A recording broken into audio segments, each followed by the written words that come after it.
വിവാഹ ജീവിതത്തിലേക്ക് കടന്നു വരുന്ന, കുടുംബ ജീവിതത്തിലേക്ക് കടന്നു വരുന്ന പുരുഷനോട് ശ്രദ്ധിക്കാൻ മുത്തുനബി പറയുകയാണ്. തുൻകഹുൽ മർഅതു ലിഅർബഇ ഖിസാൽ. സാധാരണ രീതിയിൽ 4 കാര്യങ്ങൾക്ക് വേണ്ടി വിവാഹം നടക്കാറുണ്ട്. നമ്മൾ പറഞ്ഞല്ലോ, കുടുംബ ജീവിതത്തിന്റെ പ്രാരംഭം വിവാഹമാണെന്ന്.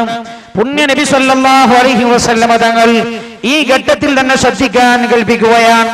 കുടുംബ ജീവിതത്തിലേക്ക് കടന്നു വരുന്നവർ 4 കാര്യങ്ങളാണ് പ്രധാനമായി ശ്രദ്ധിക്കാറുള്ളത്. ലിമാലിഹാ. ചില ആളുകൾ കുടുംബ ജീവിതത്തിലേക്ക് കടന്നു വരുമ്പോൾ അവരെ സമ്പത്തിനാണ് പ്രാധാന്യം കൊടുക്കാറുള്ളത്. വിവാഹ ജീവിതത്തിലേക്ക് കടന്നു വരുന്ന ചില ആളുകൾ സമ്പത്തിനാണ് പ്രാധാന്യം കൊടുക്കാറുള്ളത്. വലി ജമാലിഹാ. വേറെ ചില ആളുകൾ അവർ ഭംഗിക്കാണ്, സൗന്ദര്യത്തിനാണ് പ്രാധാന്യം കൊടുക്കാറുള്ളത്. ഹബീബായ നബിയുനാ റസൂലുള്ളാഹി സ്വല്ലല്ലാഹു അലൈഹി വസല്ലം തങ്ങൾ പഠിപ്പിക്കുകയാണ്, വലി ഹസബിഹാ. മൂന്നാമതൊരു വിഭാഗമുണ്ട്, അവർ തറവാടിനാണ് പ്രാധാന്യം കൊടുക്കാറുള്ളത്. ചിലർ വിവാഹ ജീവിതത്തിലേക്ക് കടന്നു വരുന്ന പെണ്ണിന് സ്വത്തുണ്ടോ എന്നാണ് അവർ പ്രധാനമായി അന്വേഷിക്കാറുള്ളത്. വേറൊരു വിഭാഗം സൗന്ദര്യത്തിനാണ് അവർ ശ്രദ്ധ കേന്ദ്രീകരിക്കാറുള്ളത്. മൂന്നാമതൊരു വിഭാഗം അവർ കുടുംബത്തിനാ പ്രാധാന്യം കൊടുക്കാറുള്ളത്. മഹാനായ നബിയുനാ റസൂലുള്ളാഹി സല്ലല്ലാഹു അലൈഹി വസല്ലം തങ്ങൾ പറയുകയാണ്, 4മതൊരു വിഭാഗമുണ്ടവർ നന്നേ ചുരുക്കമാണെങ്കിലും വലിദീനിഹാ. സ്ത്രീയുടെ മതബോധമാണ് അവർ ശ്രദ്ധിക്കാറുള്ളത്. ശ്രദ്ധിക്കണം, അല്ലാഹുവിന്റെ ഹബീബ് ഈ 4 കാര്യവും എടുത്തുദ്ധരിച്ചുകൊണ്ട് അല്ലാഹുവിന്റെ ഹബീബ് പറയുകയാണ് സല്ലല്ലാഹു അലൈഹി വസല്ലം, ഫഗ്ഫർ ബിദാത്തിദ്ദീൻ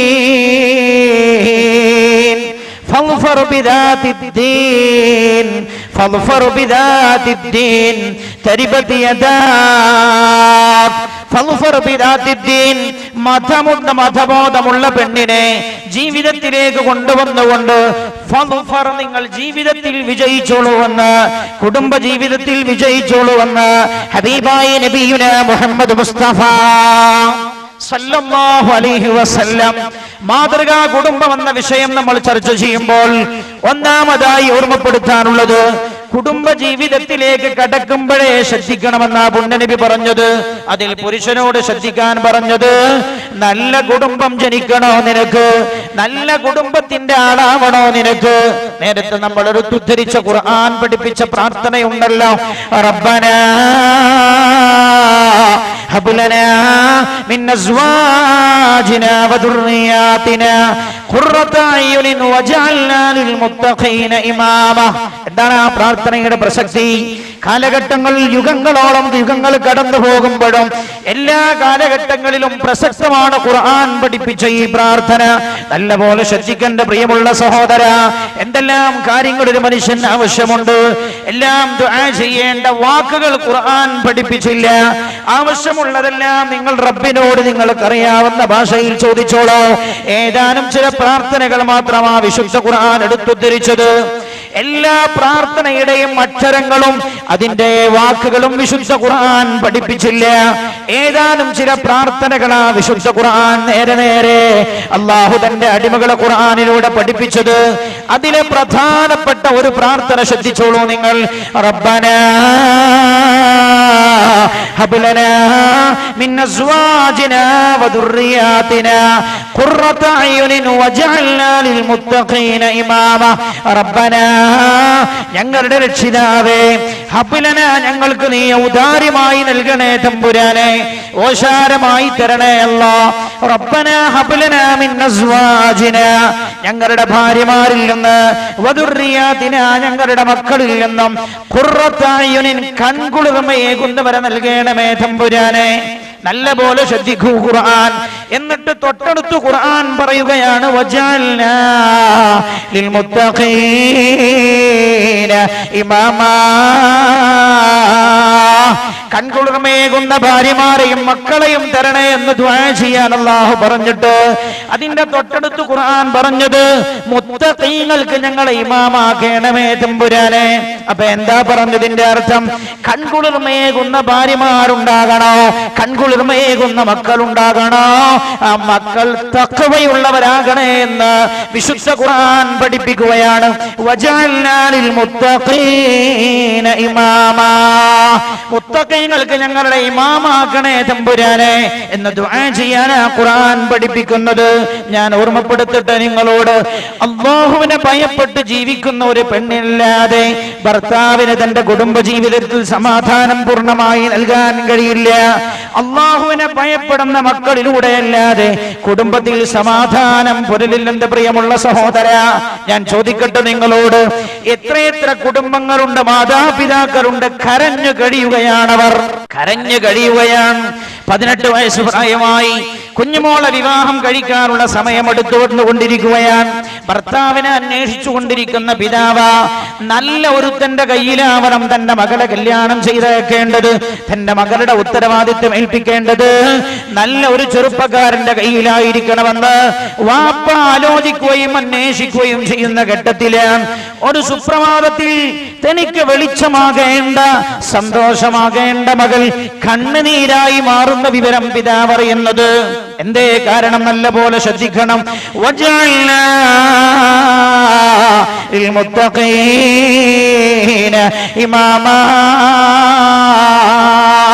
തഖ്വയുള്ള ഭാര്യയിലൂടെയല്ലാതെ, തഖ്വയിൽ അധിഷ്ഠിതമായി ജീവിക്കുന്ന മക്കളിലൂടെയല്ലാതെ സമാധാനമുള്ള കുടുംബം പുനർജനിക്കുകയില്ലെന്ന് വിശുദ്ധ ഖുർആന പഠിപ്പിക്കുന്നത്.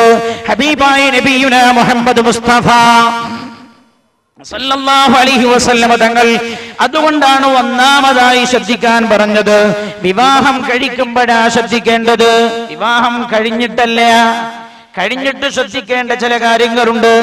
വിവാഹം കഴിക്കുന്നതിന് മുമ്പേ ആരാവണം ജീവിതത്തിന്റെ പങ്കാളി എന്ന് ഓരോ പുരുഷനും തീരുമാനിക്കണം. മഹാനായ നബിയുനാ റസൂലുള്ളാഹി സല്ലല്ലാഹു അലൈഹി വസല്ലമ തങ്ങളുടെ ഹദീസ് കേട്ടോളൂ നിങ്ങൾ. പുണ്യ നബിയാ പറയുന്നത്, ഈ ദുനിയാ കുല്ലുഹാ മതാ, ദുനിയാവ് മുഴുവൻ ചരക്കുകളാണ്, ദുനിയാവ് മുഴുവൻ ഗിഫ്റ്റുകളാണെന്ന് പുണ്യ നബി സല്ലല്ലാഹു അലൈഹി വസല്ലം. വഖൈറു മതാഇ ദുനിയാ അൽ മർഅതു സ്വാലിഹാ, ഒരാൾക്ക് ഭൗതികമായി ജീവിതത്തിൽ നിന്ന് ലഭിക്കുന്ന, ഭൂമിയിൽ നിന്ന് ലഭിക്കുന്ന ഏറ്റവും നല്ല ഗിഫ്റ്റ് ഏതാണെന്നറിയുമോ? പുണ്യ നബിയാ പഠിപ്പിക്കുന്നത് അൽ മർഅതു സ്വാലിഹാ, സ്വാലിഹത്തായ ഭാര്യയാണെന്ന് ഹബീബായ നബിയുനാ റസൂലുള്ളാഹി സല്ലല്ലാഹു അലൈഹി വസല്ലം. എന്നിട്ട് പുണ്യ നബി പഠിപ്പിക്കുകയാണ്, സ്വാലിഹത്തായ ഭാര്യയുടെ അടയാളങ്ങൾ എന്താ? സ്വാലിഹത്തായ ഭാര്യ എന്ന് കേട്ടാൽ നമ്മൾ വിചാരിക്കും എല്ലാ ദിവസവും രാത്രി 100 റക്അത്ത് തഹജ്ജുദ് നമസ്കരിക്കുന്ന പെണ്ണെന്നാവും, അല്ലെങ്കിൽ സുബഹിയുടെ മുമ്പെഴുന്നേറ്റ് വിശുദ്ധ ഖുർആൻ പാരായണം ചെയ്യുന്ന പെണ്ണ് എന്നാകും പുണ്യ നബി വിശകലനം ചെയ്തതെന്നാകും നമ്മൾ വിചാരിക്കുന്നത്. ശ്രദ്ധിച്ചോളൂ, കുടുംബത്തിന്റെ ആദ്യ ശിലകളെ കുറിച്ച് പഠിപ്പിച്ച പുണ്യ നബി സല്ലല്ലാഹു അലൈഹി വസല്ലം സ്വാലിഹത്തായ പെണ്ണിന്റെ അടയാളം പുണ്യ നബി എണ്ണുകയാണ്. സല്ലല്ലാഹു അലൈഹി വസല്ലം തുതിഉഹു ഇദാ അമറഹാ, ഭർത്താവ് കൽപ്പിച്ചാൽ അക്ഷരം പ്രതി അനുസരിക്കുന്ന പെണ്ണാണ് സല്ലല്ലാഹു അലൈഹി വസല്ലം. കേൾക്കണം, ഒന്നാമത്തെ അടയാളം എണ്ണിയത് തുതിഉഹു ഇദാ അമറഹാ, ഭർത്താവ് കൽപ്പിച്ചാൽ അക്ഷരം പ്രതി അനുസരിക്കുന്ന പെണ്ണാണെന്ന് ഹബീബായ നബിയുനാ റസൂലുള്ളാഹി. അങ്ങനെയുള്ള കുടുംബത്തിലെ സമാധാനമുണ്ടാകൂ, അങ്ങനെയുള്ള കുടുംബത്തിലെ അനുസരണയുള്ള മക്കൾ ഉണ്ടാവുകയുള്ളൂ. ഞാൻ കേവലം ഇന്നലെ ഉണ്ടായ ഒരു അനുഭവം നിങ്ങളോട് വിശദീകരിച്ചോട്ടെ. ഇന്നലെ ഉണ്ടായ അനുഭവം, വീട്ടിനകത്ത് ഭയങ്കര കോലാഹലം, അടിയും പിടിയുമായി. വീട്ടിൽ വെളിയിൽ നിന്നും ആളുകൾ വീട്ടിലേക്ക് ഓടി വന്ന് നോക്കുമ്പോ നടക്കുന്നത് എന്താ?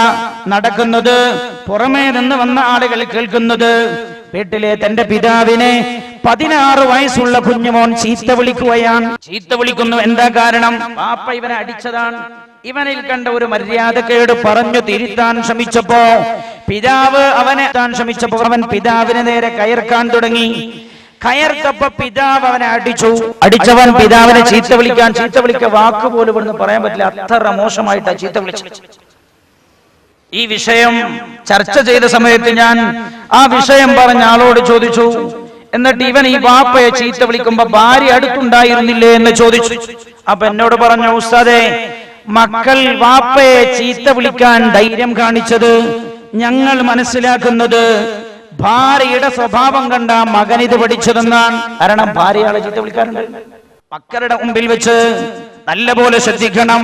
മക്കളുടെ മുമ്പിൽ വെച്ച് ഭാര്യ ഭർത്താവിനെ ചീത്ത വിളിച്ചപ്പോൾ മക്കളുടെ കൽബിൽ നിന്ന് വാപ്പയെ കുറിച്ചുള്ള ബഹുമാനം ചോർന്നുപോയി. ഉമ്മയാണ് ഉപ്പയെ ചീത്ത വിളിക്കുന്ന പദങ്ങൾ ഉമ്മയിൽ നിന്ന് ആ മകൻ പഠിച്ചത്. നല്ലപോലെ ആലോചിക്കണം. വജഅൽനാ ലിൽമുത്തഖീന ഇമാമാ. അല്ലാഹുവിനെ ഭയപ്പെടുന്ന ഒരു പെണ്ണിൽ നിന്നല്ലാതെ സമാധാനപൂർണമായ കുടുംബമുണ്ടാവുകയില്ലെന്ന് മഹാനായ നബിയുനാ മുഹമ്മദ് മുസ്തഫ സല്ലല്ലാഹു അലൈഹി വസല്ലം. എന്നിട്ട് അല്ലാഹുവിന്റെ ഹബീബ് പറഞ്ഞു, അതുകൊണ്ട് വിവാഹ ജീവിതത്തിലേക്ക് കടന്നു വരുന്ന പുരുഷൻ ശ്രദ്ധിക്കണം, തന്റെ ഭാര്യ സ്വാലിഹത്താവാൻ ശ്രദ്ധിക്കണേ. സ്വാലിഹത്തിന്റെ ഒന്നാമത്തെ അടയാളം തുതിഉഹു ഇദാ അമറഹാ.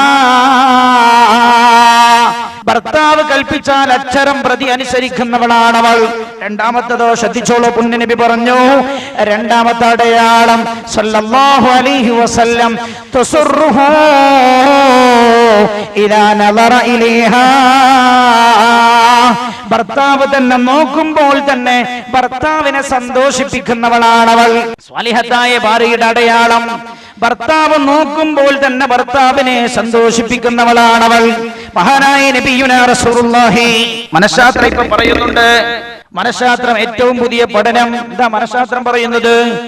എല്ലാ കുടുംബത്തോടും പറയുകയാണ്, കുടുംബത്തിലെ സ്ത്രീയും പുരുഷനും എല്ലാ ദിവസവും ഒരു സമയം, ഒരു 5 മിനിറ്റ് സമയമെങ്കിലും പരസ്പരം മുഖത്തോട് മുഖം നോക്കിയിരിക്കാൻ സമയം കണ്ടെത്തണം. എന്നാൽ കുടുംബത്തിലെ ഒട്ടുമുക്കാൽ പ്രശ്നങ്ങളും പരിഹരിക്കപ്പെടാൻ കഴിയും. അല്ലാഹുവിന്റെ ഹബീബ് നബിയുനാ റസൂലുള്ളാഹി സല്ലല്ലാഹു അലൈഹി വസല്ലം തങ്ങൾ രണ്ടാമത്തെ അടയാളം പറഞ്ഞത് തസുറുഹു ഇദാ നദറ ഇലൈഹാ. ഭർത്താവ് തന്നെ നോക്കുമ്പോൾ തന്നെ ഭർത്താവിനെ സന്തോഷിപ്പിക്കുന്നവളാണവൾ. മൂന്നാമത്തെ കാര്യം പറഞ്ഞു സല്ലല്ലാഹു അലൈഹി വസല്ലം തഹ്ഫളുഹു ഫീ നഫ്സിഹാ വമാലിഹി വവലദിഹി. തഹ്ഫളുഹു ഭാര്യ സംരക്ഷിക്കുന്നു, ഫീ നഫ്സിഹാ തന്റെ സ്വന്തം ശരീരത്തെ, വമാലിഹി ഭർത്താവിന്റെ സ്വത്തും, വവലദിഹി ഭർത്താവിന്റെ മക്കളെയും. ഭർത്താവിന്റെ അഭാവത്തിൽ തന്റെ ശരീരവും ഭർത്താവിന്റെ മക്കളെയും ഭർത്താവിന്റെ സമ്പത്തും സംരക്ഷിക്കാൻ കഴിയുന്നവളാണ് സ്വാലിഹത്തായ ഭാര്യയെന്ന് നബിയുനാ റസൂലുള്ളാഹി സല്ലല്ലാഹു അലൈഹി വസല്ലം. ഈ 3 സ്വഭാവ ഗുണങ്ങൾ എണ്ണി പഠിപ്പിച്ചുകൊണ്ട് പുണ്യനബി പറഞ്ഞു, നിങ്ങൾ വിവാഹം കഴിക്കുമ്പോഴേ നല്ല കുടുംബമാകണമെന്ന് താല്പര്യമുണ്ടോ? ഈ വിഷയങ്ങൾ നിങ്ങൾ ശ്രദ്ധിക്കണമെന്ന് ഹബീബായ നബിയുനാ റസൂലുള്ളാഹി സല്ലല്ലാഹു അലൈഹി വസല്ലം. ഞാൻ ചോദിക്കട്ടെ നിങ്ങളോട്, വലിയ സമ്പന്നനാണ് ഒരു നാട്ടിലെ വലിയ സമ്പന്നനാണ്. അയാൾ എടുത്തു പൊക്കിയിരിക്കുന്ന വീട് 2 കോടിയുടെ വീട്. അയാളുടെ വാഹനം 85 ലക്ഷത്തിന്റെ വാഹനം. ഭാര്യയും ഭർത്താവും 2 പേരും വാഹനത്തിലൂടെ യാത്ര ചെയ്യുന്നു. പുറമെ നിന്ന് കാണുന്ന ആളുകൾ അസൂയപ്പെട്ടു പോകും. ടൗണിന്റെ ഹൃദയത്തിലുള്ള സ്ഥലം, വിശാലമായ സ്ഥലം, ആ കോമ്പൗണ്ടിൽ 2 കോടിയുടെ വീട്, 85 ലക്ഷത്തിന്റെ വണ്ടിയിൽ ഭാര്യയും ഭർത്താവും സഞ്ചരിക്കുന്നു. പക്ഷേ 2 പേരുടെയും മനസ്സിനകത്ത് തീയരിയുകയാണ്. ഞാൻ ചോദിക്കട്ടെ, ഈ കുടുംബ ജീവിതത്തിൽ എന്തർത്ഥം എന്റെ പ്രിയമുള്ള സഹോദര? ഭാര്യയും ഭർത്താവും തമ്മിലുള്ള ബന്ധം നന്നല്ല. അവരെ 2 പേരുടെയും ഖൽബിന്റെ അകത്തളങ്ങൾ തീയരിയുകയാണ്. സമാധാനപൂർണമായ ജീവിതമല്ല. ഞാൻ ചോദിക്കട്ടെ, ഭൂമിയിൽ എന്ത് സൗകര്യമുണ്ടായിട്ട് എന്താ കാര്യം? ഹബീബായ നബിയുനാ റസൂലുള്ളാഹി സല്ലല്ലാഹു അലൈഹി വസല്ലം വിശുദ്ധ ഖുർആൻ നോക്കൂ നിങ്ങൾ. കുടുംബത്തിന്റെ ആത്യന്തികമായ ലക്ഷ്യം പഠിപ്പിക്കുന്നത് എന്താ? ഖുർആൻ. വിശുദ്ധ ഖുർആൻ ശ്രദ്ധിക്കൂ നിങ്ങൾ. മിനായാതിഹി അന ഖലഖ ലക്കും മിൻ അൻഫുസികും അസ്വാജാ ലിതസ്കുനൂ ഇലൈഹാ. അല്ലാഹു സുബ്ഹാനഹു വ തആല നിങ്ങളുടെ ശരീരങ്ങളിൽ നിന്ന് തന്നെ നിങ്ങൾക്ക് അല്ലാഹു ഇണകളെ സൃഷ്ടിച്ചു തന്നത് ലിതസ്കുനൂ ഇലൈഹാ, നിങ്ങൾ അവരിലേക്ക് സമാധാനം പ്രാപിക്കുവാനാണ്. നിങ്ങൾ അവരിലേക്ക് സമാധാനം പ്രാപിക്കുവാൻ. ഞാൻ ചോദിക്കട്ടെ നിങ്ങളോട്, മാസത്തിലൊരിക്കലാ ബാംഗ്ലൂരിൽ നിന്ന് നാട്ടിലേക്ക് പോവാ, വീട്ടിലേക്ക് എത്തിയാൽ നിങ്ങൾക്ക് സമാധാനം ഉണ്ടാവലാണോ? സമാധാനം കുറഞ്ഞു പോകലാണോ? നല്ല ശ്രദ്ധിക്കണം. ലിതസ്കുനൂ ഇലൈഹാ, കുടുംബ ജീവിതത്തിന്റെ അടിത്തറ തന്നെ സമാധാനമാണെന്ന് വിശുദ്ധ ഖുർആൻ. ആ സമാധാനം ലഭിക്കേണ്ടത് എവിടെ നിന്നാണ്? ലിതസ്കുനു ഇലൈഹാ. സക്കന എന്ന് പറഞ്ഞ ഖുർആൻ പദത്തിന്റെ അർത്ഥം പറയും. സക്കന, സക്കന എന്ന് പറഞ്ഞാൽ അടങ്ങി എന്നാണ്. ഈ ബോട്ടിലേക്ക് ശ്രദ്ധിക്കൂ നിങ്ങൾ. ഈ ബോട്ടിലെ വെള്ളം ഇപ്പോ ഒരല്പം പോലും ചാഞ്ചാടുന്നില്ല. അപ്പൊ അത് സക്കന എന്നതിനെ കുറിച്ച് നോക്കൂ. ഞാൻ എടുത്തപ്പോ ഇപ്പോ ഞാനിത് കയ്യിൽ പിടിക്കുകയാണ്. പക്ഷെ ഇത് സാഖിനല്ല, ഇത് ചെറിയ ചലനമുണ്ട്. ലിതസ്കുനു ഇലൈഹാ. ഖുർആന്റെ പദപ്രയോഗം നോക്കണം നിങ്ങൾ. ലിതസ്കുനു ഇലൈഹാ. നിങ്ങൾ എന്തിനാണ് ഒരു ഭാര്യയെ ജീവിതത്തിലേക്ക് കൊണ്ടുവരുന്നത്? ലിതസ്കുനു ഇലൈഹാ. നിങ്ങൾ അവളുടെ അടുത്തെത്തിയാൽ നിങ്ങൾക്ക് സക്കൻ കിട്ടും, നിങ്ങളുടെ മനസ്സ് ശാന്തമാവും. ഖുർആന്റെ പ്രയോഗം. കുടുംബ ജീവിതത്തിന്റെ ലക്ഷ്യം അതാണ്.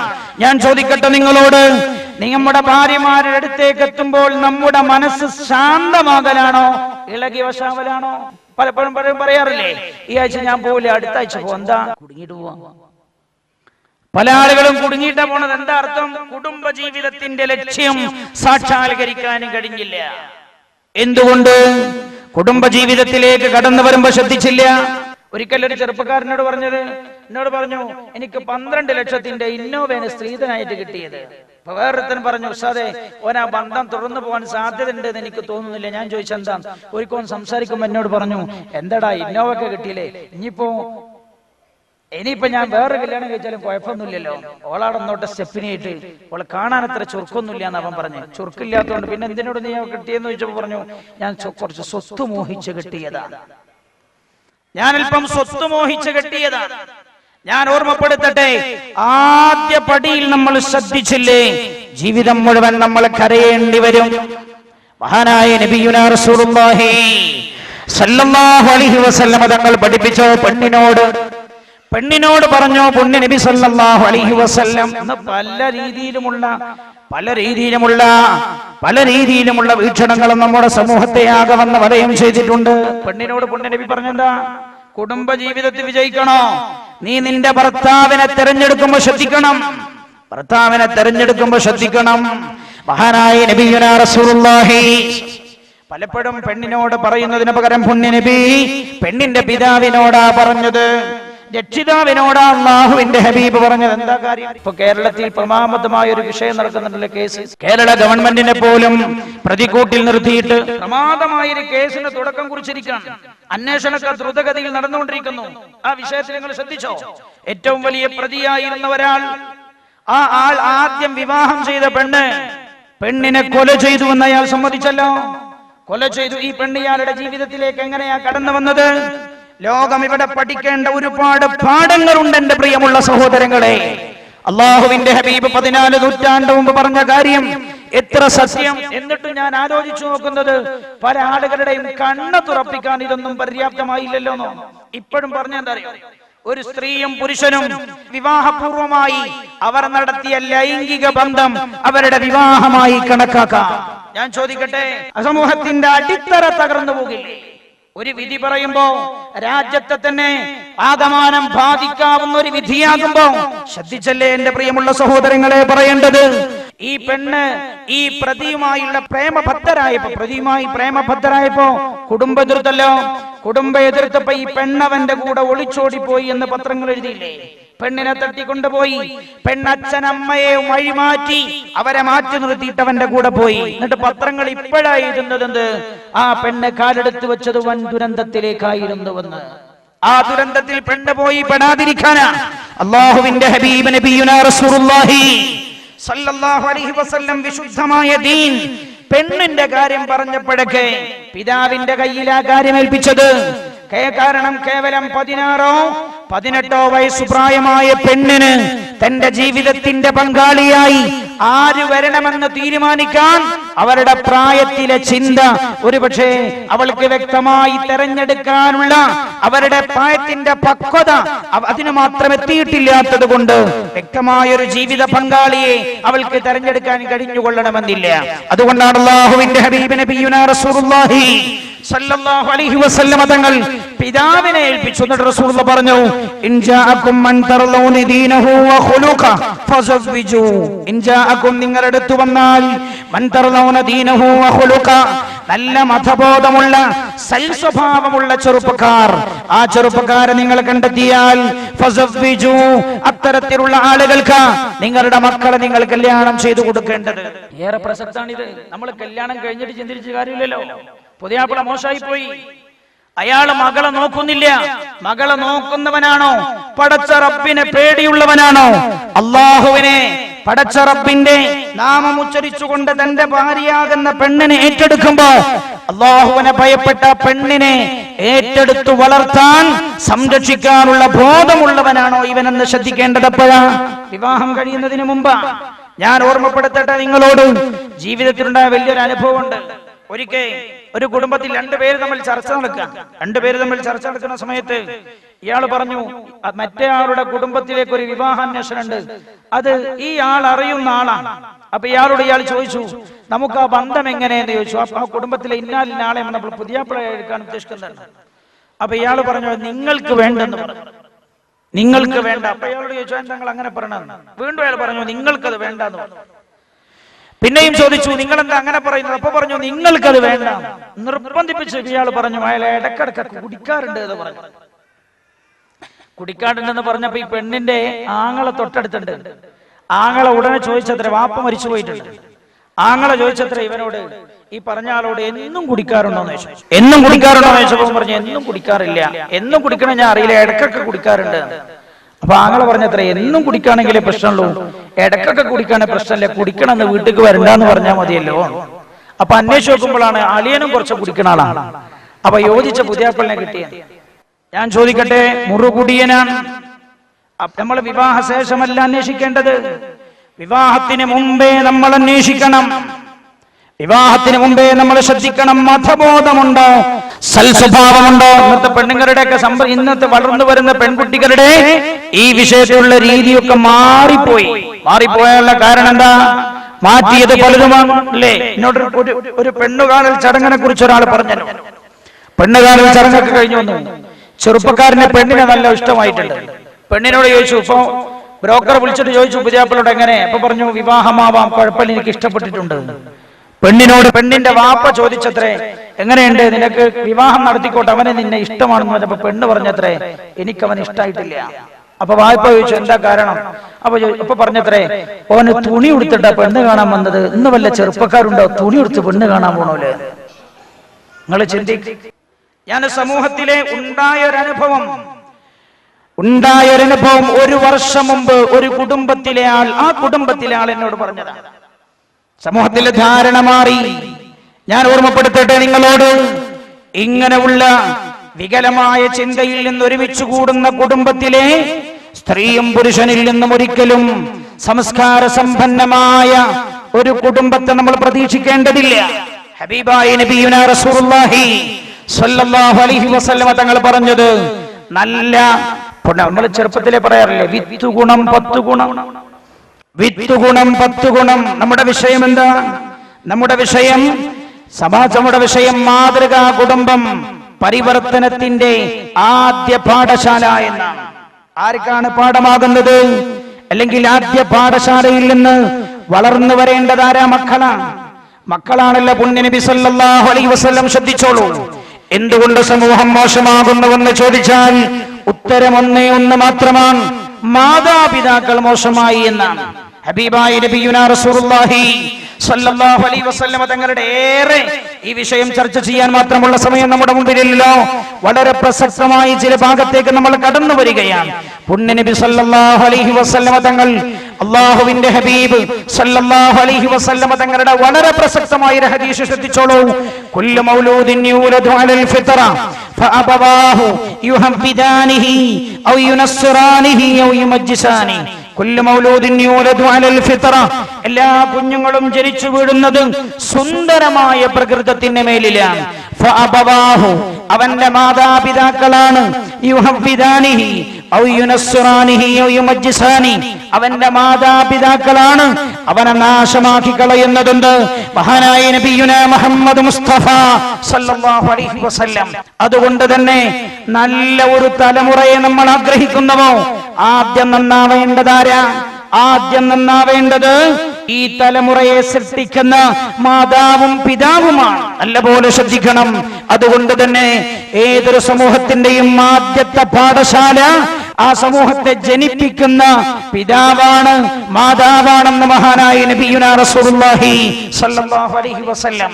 ഞാൻ ഈ വിഷയമായി നിങ്ങൾ ഓർമ്മപ്പെടുത്താൻ ആഗ്രഹിക്കുന്നത്, മനഃശാസ്ത്രജ്ഞന്മാർ നടത്തിയ ഒരു പഠനം, 2 കുട്ടികൾ ജനിച്ചപാടെ ഈ 2 കുട്ടികളെ ഒരു പ്രത്യേകമായ റൂമിനകത്ത്, പ്രത്യേകമായി സംവിധാനം ചെയ്ത റൂമിനകത്ത് ഈ 2 കുട്ടികളെയും അടച്ചുപൂട്ടി. 2 കുട്ടികളെയും അടച്ചുപൂട്ടി. അവർക്ക് സമയമാകുമ്പോ അവർക്ക് ആവശ്യമായ പോഷകാഹാരങ്ങൾ ആ കുട്ടികൾക്ക് എത്തിച്ചു കൊടുക്കും. ഈ കുട്ടികൾ വളർന്നു വളർന്ന് 12 വയസ്സ് പ്രായമാകുന്നത് വരെ റൂമിനകത്ത് അവരെ അടച്ചുപൂട്ടി വളർത്തി. 12 വയസ്സ് കഴിഞ്ഞപ്പോഴും ഈ 2 കുട്ടികൾക്കും ഒരക്ഷരം പോലും സംസാരിക്കാൻ അറിയില്ല. ഒരക്ഷരം സംസാരിക്കാൻ അറിയുന്നില്ല.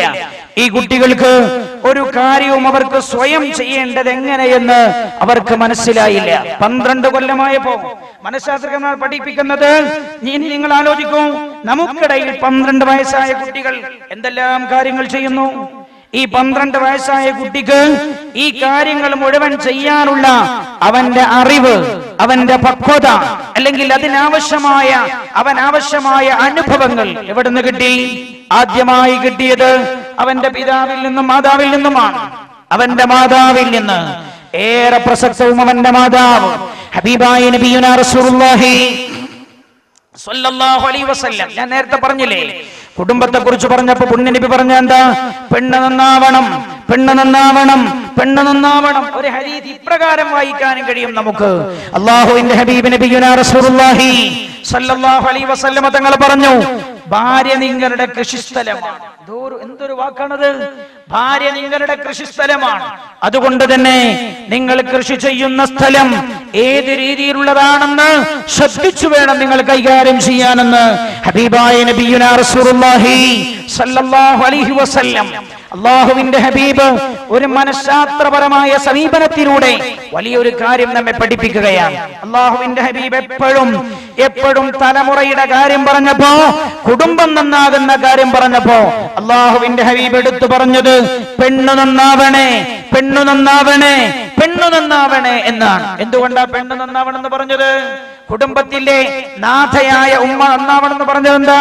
ആ കുടുംബത്തിലെ കുട്ടികളേറെ സമയവും ചെലവഴിക്കുന്നത് ഭാര്യമാരുടെ കൂടെയാണ്, ഉമ്മയുടെ കൂടെയാണ്, അല്ലേ? ഞാൻ ചോദിക്കട്ടെ നിങ്ങളോട്, നിങ്ങളുടെ കുടുംബം, പലരുടെയും കുടുംബം നാട്ടിലല്ലേ? നിങ്ങളൊക്കെ നിങ്ങളുടെ മക്കളെ ജീവിതത്തിൽ എത്ര സമയം കണ്ടിട്ടുണ്ടാവും? നിങ്ങളൊക്കെ ജീവിതത്തിൽ നിങ്ങളുടെ മക്കളെ എത്ര സമയം കണ്ടിട്ടുണ്ടാകും? വളരെ വിരളമല്ലേ നമ്മൾ കണ്ട സമയം.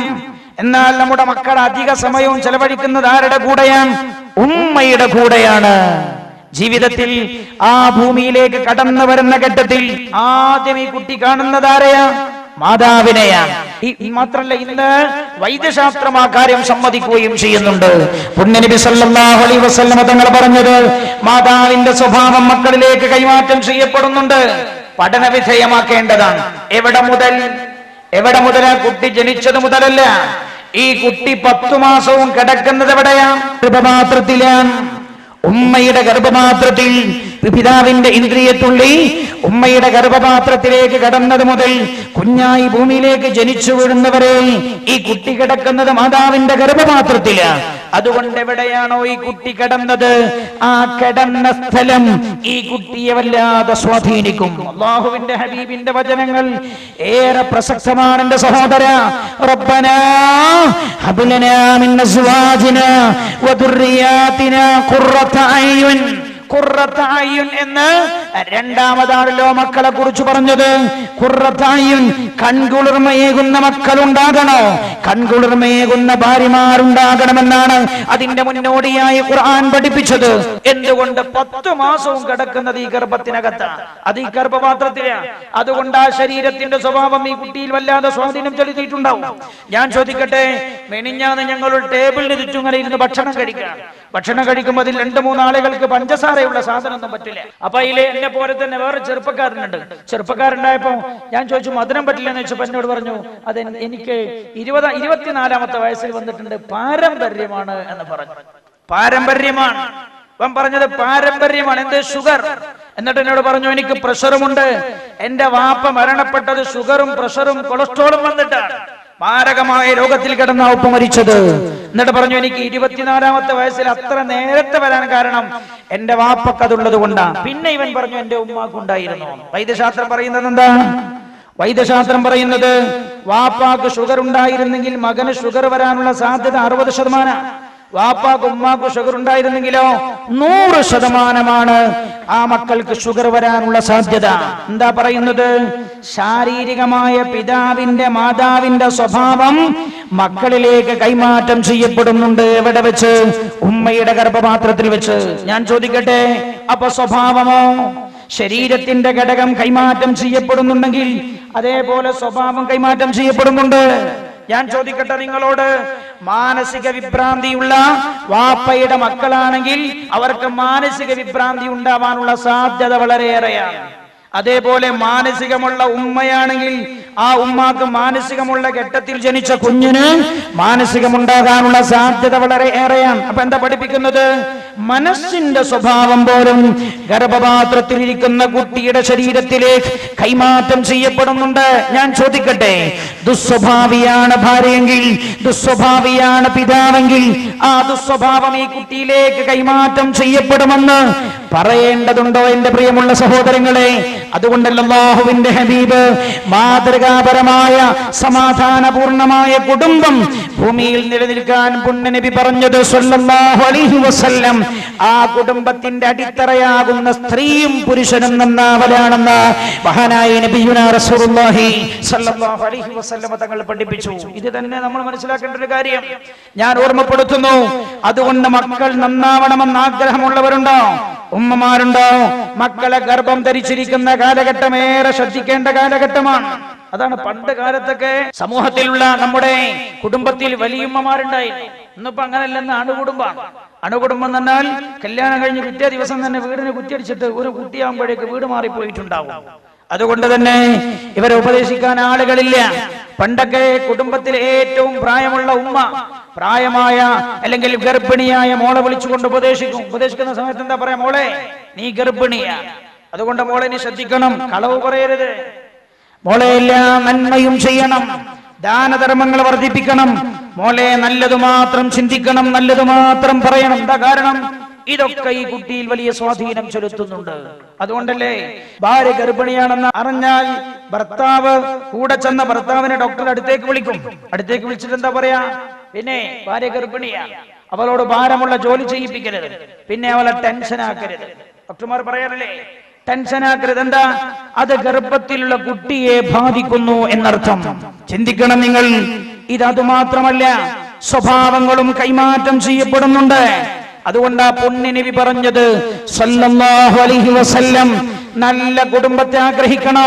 നല്ല പെണ്ണിൽ നിന്നല്ലാതെ നല്ല കുടുംബം നിങ്ങൾ പ്രതീക്ഷിക്കേണ്ടതില്ലെന്ന് ഹബീബായ നബിയുനാ റസൂലുള്ളാഹി സ്വല്ലല്ലാഹു അലൈഹി വസല്ലം. മാത്രമല്ല, ഒരു കുട്ടി ജനിച്ചു വീഴുകയാണ്. ജനിച്ചു വീണ് കഴിഞ്ഞാലോ നല്ലോ ശ്രദ്ധിക്കണം. ജനിച്ചു വീണ് കഴിഞ്ഞാൽ ഈ കുട്ടി ഏറെ സമയം ചെലവഴിക്കുന്നത് ആരുടെ കൂടെയാണ്? ഉമ്മയുടെ കൂടെയാണ്. അപ്പൊ ഈ കുട്ടി മാത്രമല്ല, ഒരു മനഃശാസ്ത്രജ്ഞന്റെ വാക്കുകൾ ഏറെ പ്രസക്തമാണ്. പണ്ട് ഒരു തമാശ എന്നോണം പറയാറുണ്ട്. തമാശ പറഞ്ഞതാണോ ഞാൻ കാര്യം പറഞ്ഞതോ എനിക്കറിയില്ല. ഏതായാലും ഞാൻ കേട്ടിട്ടുണ്ട്, രണ്ടുപേര് വിവാഹിതരായ ആളുകൾ. ഒന്ന് പുരുഷൻ, അയാൾ മഹാ പോക്കറ്റ് അടിക്കാരനാണ്. ടൗണിലൊക്കെ നടന്നിട്ട് പോക്കറ്റ് അടിക്കും, ആളുകളുടെ പോക്കറ്റ് അടിക്കും. ഇയാളൊരു ഭാര്യ ഇങ്ങനെ അന്വേഷിച്ചു തുടങ്ങി. അന്വേഷിച്ചപ്പോ ഇയാൾക്ക് യോജിച്ചൊരു തുണയെ കിട്ടണല്ലോ. മൂപ്പരിങ്ങനെ അന്വേഷിച്ച് നടന്നു. അങ്ങനെ അവസാനം ഇയാൾക്കൊരു ഒത്ത ഭാര്യയെ കിട്ടി, പോക്കറ്റ് അടിക്കാരായ ഒരു പെണ്ണിനെ. അങ്ങനെ രണ്ടുപേരും കുഫുവത്തു, കല്യാണമൊക്കെ കഴിഞ്ഞു. കല്യാണം കഴിഞ്ഞ ബന്ധത്തിൽ ഭാര്യ പെണ്ണ് ഗർഭിണിയായി പ്രസവത്തിന് വേണ്ടി ഹോസ്പിറ്റലിൽ ചെന്നു. തമാശയാണെങ്കിലും ഇതേറെ ഒരുപാട് ചിന്തനാർഹമായ കാര്യങ്ങൾ ഇതിൽ പഠിക്കാനുണ്ട്. ഹോസ്പിറ്റലിൽ ചെന്നു, പ്രസവ വാർഡിലേക്ക് പെണ്ണിനെ പ്രവേശിപ്പിച്ചു. അങ്ങനെ ഹോസ്പിറ്റലിൽ വെച്ച് പ്രസവം നടന്നു. അല്പസമയം കഴിഞ്ഞു, പ്രസവിച്ച പെണ്ണിനെ വാർഡിലേക്കാക്കി, കുട്ടിയെയും വാർഡിലേക്ക് കൊണ്ടുവന്നു.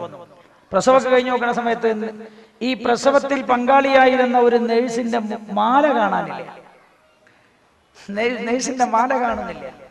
ആകെ ചർച്ചയായി നേഴ്സുമാർക്കിടയിൽ. അങ്ങനെ നേഴ്സുമാർക്കിടയിൽ എല്ലാവരും പല സ്ഥലത്തും അന്വേഷിച്ചു.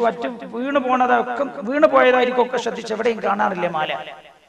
അവസാനം ഒരു നേഴ്സ് വന്നിട്ട് ഈ കുട്ടിയെ ഇങ്ങനെ ജനിച്ചു കഴിഞ്ഞതിന് ശേഷം പിന്നെ ശരീരമൊക്കെ ഒഴിഞ്ഞു പാകപ്പെടുത്തും. അപ്പൊ എങ്ങനെ ഒരു കൈ പിടിച്ചിട്ട് എങ്ങനെ ഒരു കൈ നിവർത്തി വെക്കുമ്പോൾ നിവർത്തി, മറ്റൊരു കൈ എങ്ങനെ പിടിച്ച് നിവർത്തിയിട്ട് നിവരുന്നില്ല, വിരലൊക്കെ അങ്ങനെ തന്നെ. അപ്പൊ 4-5 നേഴ്സുമാരൊക്കെ കൂടി പിടിച്ചു വലിച്ച് നിവർത്തി നോക്കുന്ന സമയത്ത് നഷ്ടപ്പെട്ടു പോയ നേഴ്സിന്റെ മാല ഈ കുട്ടിയുടെ കയ്യിലുണ്ട്. അപ്പൊ മൂപ്പർ എന്താ ചെയ്താരോ, ഈ കുട്ടി മാതാവിന്റെ ഗർഭപാത്രത്തിൽ നിന്ന് വരുമ്പോ തന്നെ മൂപ്പർ ആദ്യം ചെയ്തത് പോക്കറ്റടിയാണ്.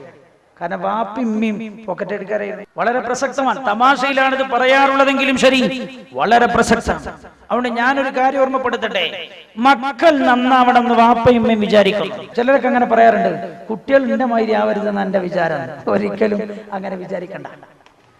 എന്റെ മക്കൾ എന്റെ മാതിരി ആവരുത്, അവരേറ്റവും നല്ല ആളുകളാവണമെന്നാണ് ഞാൻ വിചാരിക്കുന്നത്. ആ വിചാരം മഹാവിഡിത്തമാണ്. അങ്ങനെ നടക്കില്ല. പുണ്യനബിയാ പറഞ്ഞത്, നിങ്ങൾക്ക് നല്ല മക്കളുണ്ടാവണോ, അവരുടെ മുമ്പിൽ ഏറ്റവും നല്ല മാതൃകകളായി നിങ്ങൾ മാറണം. അതിലേറ്റവും പ്രധാനം ഭാര്യയാണ്, ഉമ്മയാണ്. കാരണം ഈ കുട്ടി ഏറെ സമയവും ചെലവഴിക്കുന്നത് ഉമ്മയുടെ കൂടെയാണല്ലോ. അതുകൊണ്ട് തന്നെ ഈ കുട്ടി എപ്പോഴും ശ്രദ്ധിക്കുന്നതര ഉമ്മയാണ് ശ്രദ്ധിക്കുക. കുട്ടി ഉമ്മയെ ശ്രദ്ധിച്ചുകൊണ്ടിരിക്കും. ഞാൻ ചോദിക്കട്ടെ നിങ്ങളോട്, ജനിച്ചൊരു 5, 6, 8 മാസമായൊരു കുട്ടി, ആ കുട്ടിയെ ഒരു അന്യ വീട്ടിലെ പെണ്ണ് വന്നെടുത്താൽ കുട്ടി കരയും. എന്താ കാരണം? കുട്ടിക്കറിയ ഇതെന്റെ മാതാവല്ല, അപരിചിതയാണ്. അപ്പൊ ഈ കുട്ടി എപ്പോഴും ശ്രദ്ധിക്കുന്നതാരെയാ? മാതാവിനെയാണ്. മാതാവിനെ ശ്രദ്ധിക്കുന്നു എന്ന് പറഞ്ഞാൽ കേവലം ശ്രദ്ധയില്ല, മാതാവിന്റെ ഓരോ അടക്കവും മനക്കവും വാക്കും പ്രവൃത്തിയും കുട്ടി ശ്രദ്ധിച്ചുകൊണ്ടിരിക്കുന്നുണ്ട്. അതുകൊണ്ട് നമ്മൾ ശ്രദ്ധിക്കേണ്ട, മക്കളുടെ വളർച്ചയിൽ ശ്രദ്ധിക്കേണ്ട വളരെ പ്രധാനപ്പെട്ട ഒരു കാലം അവരുടെ മുടക്കുടി പ്രായമാണ്. അമ്മമാരോട് ഞാൻ പറയട്ടെ, ഇവിടെ പുണ്യനബി സല്ലല്ലാഹു അലൈഹി വസല്ലമ തങ്ങൾ ശ്രദ്ധിക്കാൻ പറഞ്ഞ ഏറ്റവും പ്രധാനപ്പെട്ട ഒരു കാര്യം, ഹറാമായ ഭക്ഷണം ഉമ്മ ഭാഗത്തേക്ക് കടത്തരുതെന്നാണ്. നിങ്ങൾ കഴിക്കുന്ന ഭക്ഷണം ഹറാമാകരുത്.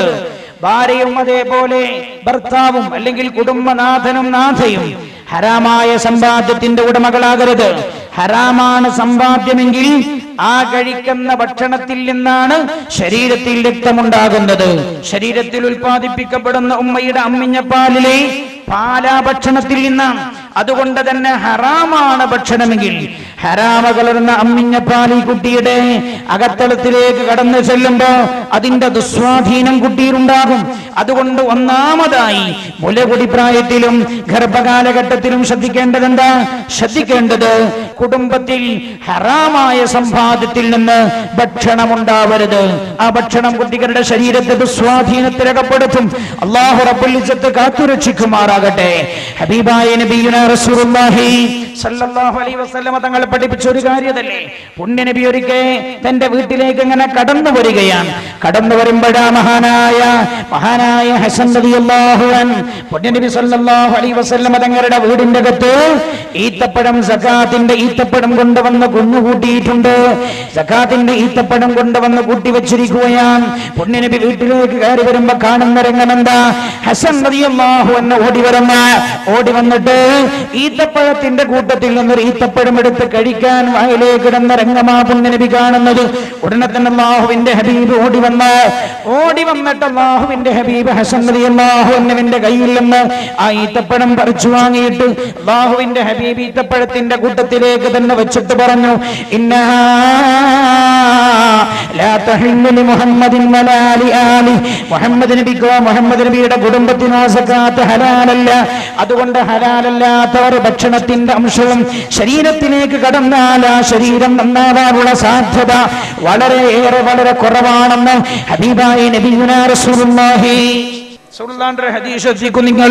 കുല്ലു ലഹമിൻ നബത മിൻ ഹറാം ഫന്നാറു ഔലാ ബിഹി. കുല്ലു ലഹമിൻ നബത മിൻ ഹറാം, ഹറാമിൽ നിന്നുണ്ടായ എല്ലാ മാംസവും. റസൂലുള്ളാഹിന്റെ വാക്ക് കുല്ലു ലഹമിൻ നബത മിൻ ഹറാം, ഹറാമിൽ നിന്നുണ്ടായ എല്ലാ മാംസവും ഫന്നാറു ഔലാ ബിഹി, നരകമാണ് അതിനോട് ഏറ്റവും ബന്ധപ്പെട്ടത് എന്ന് പറഞ്ഞാൽ ആ ശരീരത്തിൽ നിന്ന് നരകത്തിന്റെ പ്രവർത്തനങ്ങളെ ഉണ്ടാവും. അതുകൊണ്ട് ശ്രദ്ധിക്കേണ്ടതൊന്ന്, കഴിക്കുന്നത് ഹലാലാവാൻ ശ്രദ്ധിക്കണം. ആര്? വാപ്പയും ഉമ്മയും. മാതൃകാ കുടുംബം പരിവർത്തനത്തിന്റെ ആദ്യ പാഠശാല. പരിവർത്തനം തുടങ്ങേണ്ടത് എവിടുന്ന? മക്കളിൽ നിന്നല്ല, മാതാപിതാക്കളിൽ നിന്ന്. ആരാ പഠിപ്പിക്കുന്നത്? നബിയുനാ റസൂലുള്ളാഹി സല്ലല്ലാഹു അലൈഹി വസല്ലം. എന്നിട്ട് റസൂലുള്ള പറഞ്ഞു, പിന്നെയോ അല്ലാഹുവിന്റെ ഹബീബ് പിന്നെ ശ്രദ്ധിക്കാൻ പറഞ്ഞത് എവിടെയാ? ഈ മുലകുടി പ്രായത്തിലാ. എന്താ റസൂലുള്ള പറഞ്ഞത്? നമ്മുടെ മക്കളോട് ആദ്യമായി അല്ലാഹ് എന്ന വാക്ക് ഉച്ചരിപ്പിക്കാൻ ശ്രദ്ധിക്കണം. അല്ലാഹ് എന്ന വാക്കാവണം ഒരു കുട്ടി ആദ്യമായി ഉച്ചരിക്കേണ്ടത്. അതാ കുട്ടിയുടെ ജീവിതത്തിൽ വലിയ സ്വാധീനം ചെലുത്തും. അല്ലാഹ് എന്നൊരു കുട്ടി ഉച്ചരിക്കണമെങ്കിലോ കുറച്ച് പണി ഉണ്ടാവും. എന്താ പണി? എപ്പോഴും ഈ കുട്ടി കേൾക്കുന്നത് അല്ലാഹുമായി ബന്ധപ്പെട്ട സാഹചര്യത്തിൽ ജീവിക്കുന്ന കുട്ടിക്ക് അല്ലാഹ് എന്ന വാക്ക് ഉച്ചരിക്കാൻ കഴിയൂ. അല്ലാഹ് എന്ന വാക്ക് ഉച്ചരിക്കണോ? അല്ലാഹുമായി ബന്ധപ്പെട്ട സാഹചര്യം വീട്ടിന്റെ അകത്തളത്തിൽ ഉണ്ടാവണം. അല്ലാത്തവർക്ക് കഴിയില്ല. അല്ലാത്ത മക്കൾക്ക് അങ്ങനെ സംസാരിക്കാൻ കഴിയില്ല. അല്ലാഹുവിന്റെ ഹബീബ് നബിയുനാ റസൂലുള്ളാഹി സല്ലല്ലാഹു അലൈഹി വസല്ലം ഒരു മനഃശാസ്ത്രം പറഞ്ഞാൽ എന്താ അറിയോ? ഒരു ജനിച്ചപാടെ കേൾക്കുന്നുണ്ട്, ഒരു കുട്ടി ജനിച്ചപാടെ കാണുന്നുണ്ട്, ഒരു കുട്ടി ജനിച്ചപാടെ സംസാരിക്കുന്നില്ല. സംസാരിക്കാൻ 1.5-2 വർഷമെടുക്കുന്നു. എന്താ ഈ മനഃശാസ്ത്രജ്ഞൻ പറഞ്ഞത്? ഒരു കുട്ടി സംസാരിക്കാൻ 2 വർഷമെടുക്കുന്നത് കുട്ടിക്ക് ജനിച്ചപാടെ സംസാരിക്കാൻ കഴിയാത്തോണ്ടല്ലോ.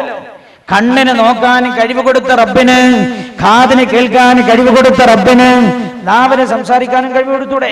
പക്ഷെ 2 കൊല്ലവും കുട്ടി ചെയ്യുന്നത് എന്താ? തന്റെ തൊട്ടടുത്ത് നിൽക്കുന്നവർ എന്ത് സംസാരിക്കുന്നുവെന്ന് ശ്രദ്ധിക്കാം. 2 കൊല്ലവും ഈ കുട്ടി ശ്രദ്ധിക്കുന്നത് ഉമ്മ എന്താ പറയുന്നത്, ഉപ്പ എന്താണ് പറയുന്നത്, ചുറ്റുഭാഗത്തും ഇരിക്കുന്നവരെന്താ പറയുന്നത്. നല്ലോ ശ്രദ്ധിക്കണം. ഒന്നാമത്തെ പാഠശാല ഏതാ? സ്കൂളല്ല, നഴ്സറിയല്ല, പ്ലേ സ്കൂളല്ല. ആദ്യ പാഠശാല അൽ-ഉമ്മ മദ്റസത്തുൻ. ഉമ്മയാണ്, ഉമ്മയാണ് ഒരു സമൂഹത്തിന്റെ ആദ്യത്തെ പാഠശാല. ഉമ്മയാണ്. ഉമ്മ നന്നായോ സമൂഹം നന്നായി, പെണ്ണു നന്നായോ സമൂഹം നന്നായി. അല്ലാഹുവിന്റെ ഹബീബിന്റെ കാഴ്ചപ്പാടിതാൻ, വിശുദ്ധ ദീനിന്റെ കാഴ്ചപ്പാടിതാൻ. അതുകൊണ്ടാണ് അല്ലാഹുവിന്റെ ഹബീബ് നബിയുനാ റസൂലുള്ളാഹി സല്ലല്ലാഹു അലൈഹി വസല്ലം തങ്ങൾ എപ്പോഴും ഒരു കുട്ടിയോട് ആദ്യമായി അല്ലാഹ് എന്ന് സംസാരിപ്പിക്കാൻ ശ്രദ്ധിച്ചാൽ അത് ആ കുട്ടിയിൽ വലിയ സ്വാധീനം ഉണ്ടാക്കും. വലിയ സ്വാധീനം. ഞങ്ങളോട് ഒരു കാര്യം ചോദിക്കട്ടെ. ഒരു പിഞ്ചുകുട്ടിക്ക് നിങ്ങൾ ഒരു തവണ മിഠായി കൊടുത്തു, ഒരു തവണ മിഠായി കൊടുത്ത് അവൻ മധുരത്തിന്റെ സ്വാദറിഞ്ഞാൽ പിന്നെ ആ മിഠായി എപ്പോഴും അവന് താല്പര്യപ്പെട്ടുകൊണ്ടിരിക്കും. ഞാൻ ചോദിക്കട്ടെ, ഒരു തവണ നിങ്ങൾ മറ്റു വല്ലതുമാണ് ആ കുട്ടിക്ക് കൊടുത്ത് ശീലിപ്പിച്ചതെങ്കിലോ കുട്ടി അതിനോടായിരിക്കും താല്പര്യം ഉണ്ടാവുക. അതുകൊണ്ട് തന്നെ കുഞ്ഞിന്റെ മനസ്സിലാദ്യം അല്ലാഹു എന്ന ബോധമാണ് ഉണ്ടാക്കി തീർക്കേണ്ടത്. ഏത് കുഞ്ഞിന്റെ നിഷ്കളങ്കനായ ഒന്നും കടന്നു വന്നിട്ടില്ലാത്ത കുട്ടിയുടെ അതിന് ചെയ്യേണ്ടത് എന്താ? എപ്പോഴും അല്ലാഹ് എന്ന കുട്ടിയോട് സംസാരിച്ചു കൊണ്ടിരിക്കണം. എപ്പോഴും അല്ലാഹ് അല്ലാഹ്. അതല്ലേ പണ്ടൊക്കെ ഉമ്മമാര് കുട്ടിയെ താരാട്ട് പാടുമ്പോ പാടെന്താ അറിയോ? ലാ ഇലാഹ ഇല്ലല്ലാഹു ലാ ഇലാഹ ഇല്ലല്ലാഹ് ലാ ഇലാഹ ഇല്ലല്ലാഹു മുഹമ്മദുർ റസൂലുള്ളാഹ്. ലാ ഇലയാ പാടി കൊടുക്കുക. ലാ ഇലല്ല, ഏറ്റവും ലേറ്റസ്റ്റ് പാട്ടുകളാണ്. അതുകൊണ്ട് തന്നെ മക്കളുടെ സംസ്കാരം മാറിപ്പോയി. ഞാൻ ചോദിക്കട്ടെ, നമ്മുടെ തലമുറയൊക്കെ അത്യാവശ്യം മതബോധമുള്ളതായതുകൊണ്ടാ? നമ്മുടെ പിതാക്കന്മാർ മതബോധമുള്ളതായതുകൊണ്ടാണ്? ഞാൻ ചോദിക്കട്ടെ, പഠനങ്ങളുടെ കുറവ് കൊണ്ടല്ല. പണ്ടെങ്ങാനും ഇങ്ങനെയൊക്കെ ഉള്ള മതപഠനങ്ങൾ ഉണ്ടായിരുന്നു? ഇല്ലല്ലോ. പണ്ടിങ്ങനെയുള്ള മതപഠനങ്ങളില്ല. ഞാൻ കേട്ടിട്ടുണ്ട്, എന്റെ ഉമ്മയൊക്കെ പറയുന്നത്, വായക്കാട് ഞങ്ങളുടെ പഞ്ചായത്തിൽ എവിടെയെങ്കിലും ഒരു വേദുണ്ടാവും 40 ദിവസമോ 20 ദിവസമോ. ഒരു കൊല്ലത്തിലാകെ അതിൽ നിന്ന് ഇൽമു പഠിക്കാൻ തന്നെ എല്ലാരും പോകൂല. പോയ ആളുകൾ പറയുന്നത്, കേട്ട ആളുകൾ പറയുന്നത് കേട്ടിട്ടാ വേറെ ഉള്ളവർ പഠിക്കാറുണ്ടായിരുന്നത്. ഞാൻ ചോദിക്കട്ടെ, മതകീയമായ രംഗം പഠിക്കാനേറെ സാഹചര്യങ്ങൾ എത്രയോ നമ്മുടെ മുമ്പിൽ എത്തിപ്പെട്ടിട്ടും എന്തുകൊണ്ട് സമൂഹം മോശമായി, സാഹചര്യം മോശമായി കൊണ്ടിരിക്കുകയാണ്. വീടിന്റെ അകത്തളങ്ങൾ മോശമായി കൊണ്ടിരിക്കുകയാണ്. വീടിന്റെ അകത്തളങ്ങൾ മോശമായി കൊണ്ടിരിക്കാൻ. ഞാൻ ചോദിക്കട്ടെ നിങ്ങളോട്, 2 വയസ്സായ ഒരു കുട്ടിയുടെ കയ്യിലേക്ക് നിങ്ങൾ മൊബൈൽ എടുത്തു നോക്ക്. കുട്ടി അത് മൊബൈൽ നമ്മളറിയാത്ത ഓപ്ഷൻ പോലും എടുത്ത് കളിക്കൊണ്ടിരിക്കും. നമ്മളറിയാത്ത ഓപ്ഷൻ, നമുക്കറിയാത്ത ഓപ്ഷൻ കൂടി കുട്ടി കൈകാര്യം ചെയ്യും. ഒരു കുട്ടിയുടെ കയ്യിലേക്ക് റിമോട്ട് കൺട്രോൾ കൊടുത്തുകയാണ്. 3 വയസ്സുള്ള കുട്ടി നിങ്ങൾക്ക് എടുത്തരും, നിങ്ങൾക്ക് ഏത് ചാനൽ വേണോ ആ ചാനൽ എടുത്തു തരും. എന്തേ? നല്ല ചിന്തിക്കണം. വീടിന്റെ സാഹചര്യങ്ങൾ ആ മക്കളെ നാശമാക്കിയത്. വീടിന്റെ സാഹചര്യങ്ങൾ ഒളിച്ചോടാൻ പഠിച്ചത് എങ്ങനെ? നല്ലോ ശ്രദ്ധിക്കണമേറെ സമയം നമ്മുടെ മുമ്പിലില്ലല്ലോ. മാതൃകാ കുടുംബം പരിവർത്തനത്തിന്റെ ആദ്യ പാഠശാല. ഘട്ടം പറയേണ്ട, ഞാൻ വേഗം പറഞ്ഞു പോയതാണ്. ഓരോ ഘട്ടം ഏറെ സമയം ഈ വിഷയങ്ങൾ ചർച്ച ചെയ്യണമെങ്കിൽ ഒരു 4 മണിക്കൂറെങ്കിലും നമുക്ക് വേണം. ഓരോ ഘട്ടത്തിലുമുള്ള കുട്ടിയുടെ മനഃശാസ്ത്രം, അതിനനുസരിച്ച് കുട്ടിക്ക് ചെയ്തു കൊടുക്കേണ്ട കാര്യങ്ങളൊക്കെ പുണ്യനബി പഠിപ്പിച്ചു പോയിട്ടുണ്ട്. ഞാൻ ചോദിക്കട്ടെ, ഒളിച്ചോട്ടം കുട്ടികൾ പഠിച്ചത് എവിടുന്ന? ഒളിച്ചോട്ടം മക്കൾ പഠിച്ചത് എവിടുന്നാന്ന് ചോദിച്ചാൽ നമ്മുടെ വീടിന്റെ അകത്തളത്തിൽ നിന്നാണ്. നമ്മുടെ വീടിന്റെ അകത്തളത്തിൽ നിന്നാ കുട്ടികൾ ഇത് പഠിച്ചത്. 9 വയസ്സായൊരു കുട്ടി തൂങ്ങി മരിച്ചല്ലോ. കണ്ണൂർ ജില്ലയിൽ ഉണ്ടായൊരു സംഭവം. 9 വയസ്സായൊരു കുട്ടി തൂങ്ങി മരിച്ചു. വാപ്പയോടും ഉമ്മയോടും പ്രതിഷേധം രേഖപ്പെടുത്തിയതാണ്. വാപ്പ എന്തോ ചീത്ത പറഞ്ഞപ്പോ വീടിന്റെ റൂമിനകത്ത് കയറിയിട്ടവൻ കഥകടച്ചു കളഞ്ഞു. കഥകടച്ചിട്ടോ വാപ്പയും ഉമ്മയും ദേഷ്യം പിടിച്ചതായതുകൊണ്ടൊന്നും ചെയ്തില്ല. അവർ ഏറെ നേരം കഴിഞ്ഞിട്ട് വിളിച്ചു നോക്കി കുട്ടിയെ. വീട്ടിന്റെ റൂമിനകത്ത് നിന്ന് അനക്കമില്ല. അവസാനം വിളിച്ചു, വിളി കേൾക്കുന്നില്ല.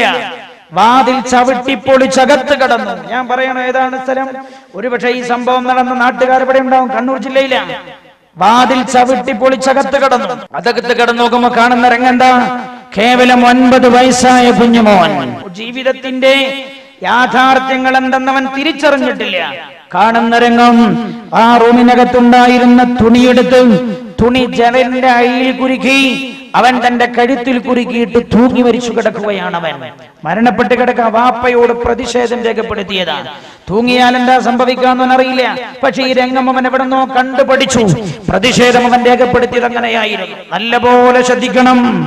ശ്രദ്ധിക്കേണ്ട ഏറ്റവും പ്രധാനപ്പെട്ട ഘട്ടം 1, കുട്ടിയുടെ മുലപ്പൊടി പ്രായം തന്നെയാണ്. ശ്രദ്ധിച്ചിട്ടോ നിങ്ങൾ?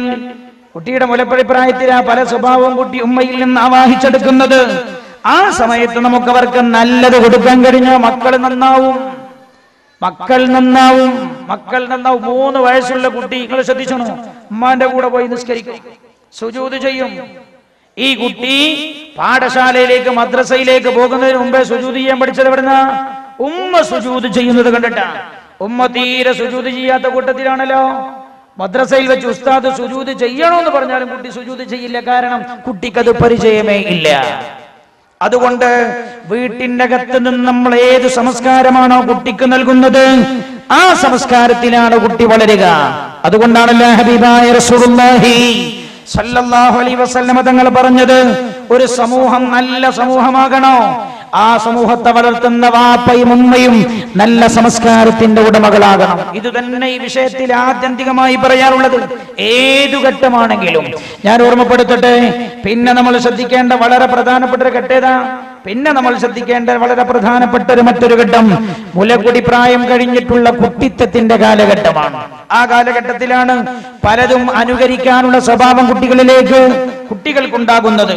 നിങ്ങൾ തന്നെ ശ്രദ്ധിച്ചാറേ, വീട്ടിൽ ഈ പ്രായത്തിലുള്ള കുട്ടികൾ പണ്ടൊക്കെ നമുക്കറിയാം, ഇപ്പൊക്കെ മൊബൈലുണ്ടാ കളി. ചെറിയ കുട്ടികളും കളി മൊബൈലുണ്ടാകും. പണ്ടൊക്കെ മാവിന്റെ ചോട്ട് പോയിട്ട് കളിക്കും. മാവിന്റെ ചോട്ട് പോയി കളിക്കണെന്തിനാ? മഴക്കാലത്ത് മാങ്ങ വീഴും, നല്ല പന്തല് കെട്ടിയിട്ട് കളിക്കും. കളിക്കുന്ന സമയത്ത് കൂട്ടത്തിലുള്ള പെൺകുട്ടികൾ, കൊച്ചു പെൺകുട്ടികൾ, അവർ ചോറ് വെക്കും, അവർ പത്രി ഉണ്ടാക്കും. തൊട്ടപ്പുറത്ത് ചെറിയൊരു പന്തല് കെട്ടിയിട്ട് ആ കൂട്ടത്തിൽ തന്നെയുള്ള ആൺകുട്ടികൾ കച്ചവടം ചെയ്യും. എന്താ ഇതെവിടുന്ന ഈ കുട്ടികളത് പഠിച്ചത്? മനഃശാസ്ത്രം ചിന്തിക്കണം നിങ്ങൾ. കുട്ടികൾക്ക് ഈ ആണാണ് കച്ചവടം ചെയ്യേണ്ടത്, പെണ്ണാണ് വീട്ടിന്റെ അകത്ത് ഭക്ഷണം പാകം ചെയ്യേണ്ടതെന്ന ചുമതല. അല്ലെങ്കിൽ ഈ കൃത്യം ഈ വീട്ടിന്റെ അകത്ത് നിന്ന് കേവലം 4, 5, 6 വയസ്സായ കുട്ടികൾ ആരും പറഞ്ഞു കൊടുത്തതല്ല, അവർ സ്വയം മനസ്സിലാക്കിയതാണ്. ഞാൻ നേരത്തെ നിങ്ങളോട് ആദ്യം പറഞ്ഞൊരു വിഷയല്ലേ, വാപ്പ അടിച്ചപ്പോ വാപ്പയെ ദേഷ്യം പിടിച്ചിട്ട് ചീത്ത വിളിച്ചു. എന്തൊക്കെ വിളിച്ചെന്നറിയാം? പരിഹരിക്കാൻ ചെന്ന ആളോട് പറഞ്ഞു, അയാളിന്റെ തന്തല്ല, ഞാൻ അംഗീകരിക്കില്ല എന്ന് പറഞ്ഞു. അപ്പൊ ഈ പറഞ്ഞ ആള് ചോദിച്ചത്രേ, നീ അങ്ങനെ പറയലോടോ, നിന്റെ ഉപ്പയല്ലേ? അപ്പൊ പറഞ്ഞു, അയാൾ എന്താ അവിടെ ചെയ്തത്? ഇയാൾ പറയാം, 6 മാസം മുമ്പ് അയാളും അയാളുടെ ഭാര്യയും തമ്മിൽ ഇതേപോലെ കുട്ടികളുടെ മുമ്പിൽ വെച്ച് പ്രശ്നവും അടിയും പിടിയായപ്പോ ഭാര്യ ഇതേ വാക്ക് പറഞ്ഞത് ഞാൻ കേട്ടിരുന്നു. ഭാര്യ ഇതേ വാക്ക്. നിങ്ങൾ ശ്രദ്ധിക്കണം, ഒരു കുട്ടിയുടെ മനസ്സിലേക്ക് പിതാവിനെ കുറിച്ചുള്ള ബഹുമാനം, പിതാവാരാണെന്ന പിതാവിനെ കുറിച്ചുള്ള ബഹുമാനവും ആദരവും ഒരു കുട്ടിയുടെ മനസ്സിലേക്ക് പകർന്നു കൊടുക്കേണ്ടതാരാ? അള്ളാഹു ഖുർആൻ ഇറക്കി കൊടുക്കൂല വീട്ടിന്റെ അകത്തേക്ക്. ഖുർആൻ 14 നൂറ്റാണ്ട് മുത്തുനബി സല്ലല്ലാഹു അലൈഹി വസല്ലമ തങ്ങളിലേക്ക് ഇറക്കി കൊടുത്തു. അതിലൂടെ പഠിപ്പിച്ചു, ഈ കാര്യം ചെയ്യേണ്ടതാരാ? ഉമ്മയാണ് എന്റെ സഹോദര. തന്റെ ഭാര്യ ഭർത്താവിനെ അമിതമായി ആദരിക്കുകയും ബഹുമാനിക്കുകയൊക്കെ ചെയ്യുന്നത് കാണുമ്പോ അത് കാണുന്ന മക്കളിൽ സ്വാഭാവികമായും പുനർജനിക്കുന്ന സ്വഭാവമാണ്. വാപ്പ വളരെ ആദരിക്കപ്പെടേണ്ട ആളാണ്. ഞാൻ ചോദിക്കട്ടെ, നിങ്ങളുടെ ഭാര്യ നിങ്ങളുടെ മക്കളുടെ മുമ്പിൽ നിന്ന് നിങ്ങളെ അവമതിക്കുന്നവരാണോ? നിങ്ങളുടെ മക്കൾ ഭാവിയിൽ നിങ്ങൾക്കെതിരായി തീരുമെന്ന കാര്യത്തിൽ അണ്ടർലൈൻ ചെയ്തോളൂ. നിങ്ങൾ അണ്ടർലൈൻ ചെയ്തോളൂ. പലരും പറയാറുണ്ടല്ലോ, മക്കളും കൂടി ഒത്തുചേർന്നിട്ട് വാപ്പാനെ പുറത്താക്കി. കണ്ണൂർ ജില്ലയിൽ ഒരു സ്വഭാവമാണിത്. കണ്ണൂർ ജില്ലയിൽ അധികവും സംഭവിക്കാറുള്ള ഒന്ന് എന്താ? അവസാനം എല്ലുമുറിയെ പണിയെടുത്ത് മക്കളെയും കുടുംബത്തൊക്കെ വളർത്തി അവസാനം ഇയാളിൽ നിന്ന് ഇനിയൊന്നും കിട്ടാനില്ലാതെ കണ്ടാൽ ഉമ്മയും മക്കളും ഒന്നായി വാപ്പയെ പുറത്താക്കി എന്ന് പറയാറുണ്ട്. എന്താ കാരണം? ഞാൻ ആദ്യം പറഞ്ഞതാ. അതുകൊണ്ടാ പുണ്യനബി പറഞ്ഞത് പെണ്ണ് നന്നാവണേ. പിന്നെ റസൂൽ പറഞ്ഞു വാപ്പയാകുന്ന പുരുഷൻ നന്നാവണേ. അല്ലാഹുവിന്റെ ഹബീബ് നബിയുനാ റസൂലുള്ളാഹി. ഞാൻ ദീർഘിപ്പിക്കുകയില്ല, ശ്രദ്ധിക്കൂ നിങ്ങൾ. വിശുദ്ധ ഖുർആൻ നല്ല മക്കളെ എടുത്തു പറഞ്ഞതാരെ? ഉമ്മമാരെ. എല്ലാം ശ്രദ്ധിക്കൂ നിങ്ങൾ. നല്ല മക്കളുടെ സ്വഭാവം, നല്ല മക്കളുടെ മാതൃക ഖുർആൻ എടുത്തു പറഞ്ഞപ്പോ അതിന്റെ തൊട്ടു പിന്നിൽ അല്ലാഹു എടുത്തു പറഞ്ഞത് മുഴുവൻ ആ മക്കളുടെ ഉമ്മമാരെയാണ്. ഒന്നാമതായി ശ്രദ്ധിക്കൂ നിങ്ങൾ. ഒന്നാമതായി ആരാ? ഏറ്റവും നല്ല മകനായി ഖുർആൻ പരിചയപ്പെടുത്തിയ ഖലീലുല്ലാഹി ഇബ്രാഹിം നബി അലൈഹിസ്സലാത്തു വസ്സലാമിന്റെ പ്രിയപ്പെട്ട മോനായ ഇസ്മാഈൽ അലൈഹിസ്സലാം. ഇസ്മാഈൽ നബി അലൈഹിസ്സലാം ഖുർആൻ ഉദ്ധരിച്ചല്ലോ രംഗം. ഫലമ്മാ ബലഗസ്സഇയ, കുഞ്ഞുമോൻ ഇസ്മാഈൽ അലൈഹിസ്സലാം നടക്കാനുള്ള പ്രായം എത്തിയിട്ടേയുള്ളൂ. ഫലമ്മാ ബലഗസ്സഇയ, നടക്കുന്ന പ്രായം, ഓടിക്കളിച്ചു നടക്കുന്ന പ്രായം. ഏതാണ് സമയം നമുക്കറിയാമല്ലോ. ആ പ്രായം എത്തിയപ്പോഴാണ് പിതാവ് മോനോട് പറയുന്നത് എന്താ? യാ ബുനയ്യ ഇന്നി അറാ ഫിൽ മനാമി അന്നി അദ്ബഹുക ഫൻദുർ മാദാ തറാ. മോനെ നിന്നെ അറുക്കണമെന്ന് അല്ലാഹുവിന്റെ കൽപ്പനയുണ്ട്. ഞാൻ എന്ത് ചെയ്യണം മോനെ? നിന്റെ അഭിപ്രായം എന്താ? മോൻ പറയുന്ന വാക്കെന്താ?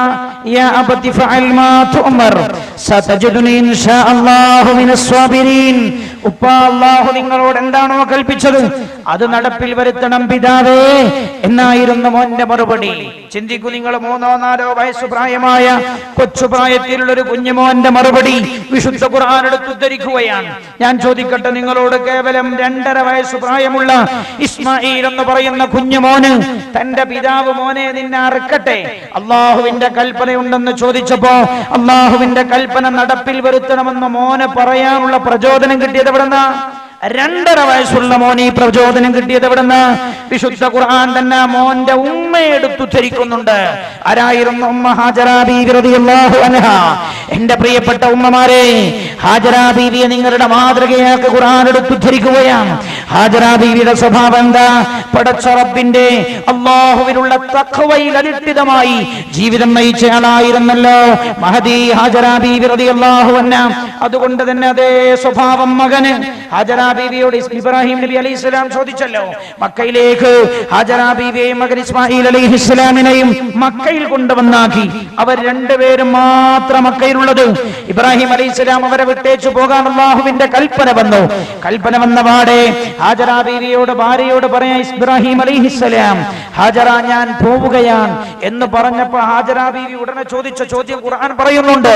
ഹാജറ ബീവിക്കറിയാം ഇസ്മാഈൽ അലൈഹിസ്സലാമിന്റെ ജീവിതത്തിലെ സായം സന്ധിയിലുണ്ടായ ഇസ്മായിൽ എന്ന് പറയുന്ന കുഞ്ഞുമോനെ കാണാതിരിക്കാൻ പിതാവായ ഇബ്രാഹിം അലൈഹിസ്സലാമിന് കഴിയില്ല.